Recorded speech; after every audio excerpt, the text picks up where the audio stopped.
Your first alert forecast with meteorologist Corey Thompson. A little bit of shower and storm activity is a possibility today. We could see some of that already early this morning. A little bit of it starting to move into our far northern counties, but the highest chance picks up this afternoon, and it will be the best chance we've seen so far this week, probably as we go through the rest of it too. Pinpoint Doppler radar shows Howard County the spot where you want to see some rain and storms at this point, trickling into far western Winneshiek County as well. It's northwest Iowa where additional showers and storms are present. This is all with just a more favorable atmosphere that's sort of moving into the state today. It's going to move into eastern Iowa as we head through the day, and that will allow some of that shower and storm development to occur. Now, a view from our Cedar Rapids City Cam looking at downtown, just some mid-level clouds on top of us and on top of most of eastern Iowa too. So not a lot of sunlight making it down, at least at this point. Temperatures in the 60s with 65 in Cedar Rapids, 69 in Waterloo.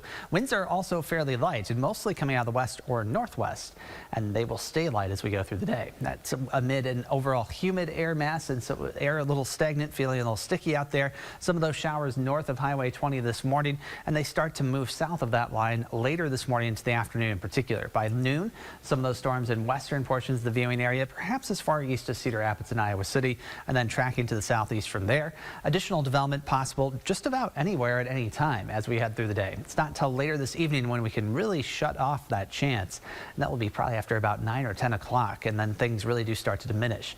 We'll keep some of the clouds around overnight, but tomorrow morning should start off drier. In terms of rainfall amounts, pretty light in most cases because of the scattered nature of this activity, but some spots could receive as much as half an inch. If you get one of those slower moving storms, or if you get more than one storm today, your chances for some of those higher amounts will increase. Your first alert forecast for today features temperatures that reach the 80s, just shy of it in Charles City at 79, but 83 in Cedar Rapids.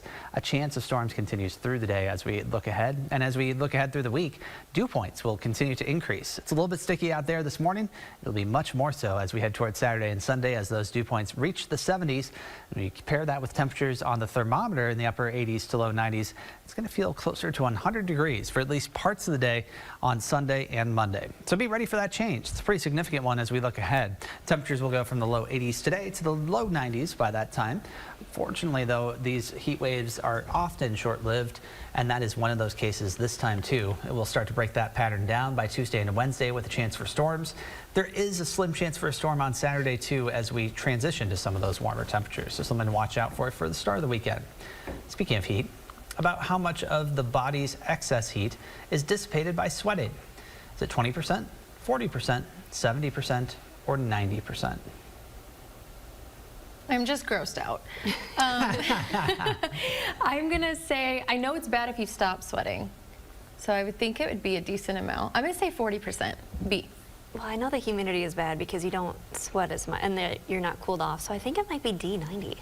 It is indeed 90%. Oh, it is wow. an important deal to sweat. So like you said, if you stop sweating, that's bad news, and you really need to take care of that right away. And the reason why it's harder to sweat in the humidity, like you said, Jackie, is because there's already a bunch of moisture in the air. So it's just harder to evaporate that sweat off your body. That's why when it gets to those higher dew point values, the heat index goes up, makes it harder to recover. So that's why we need to watch out and be careful as we head toward the weekend. It's not the worst heat we've ever seen, but certainly one to treat with respect. Yeah, it still affects you. Indeed. All right, thanks, Corey.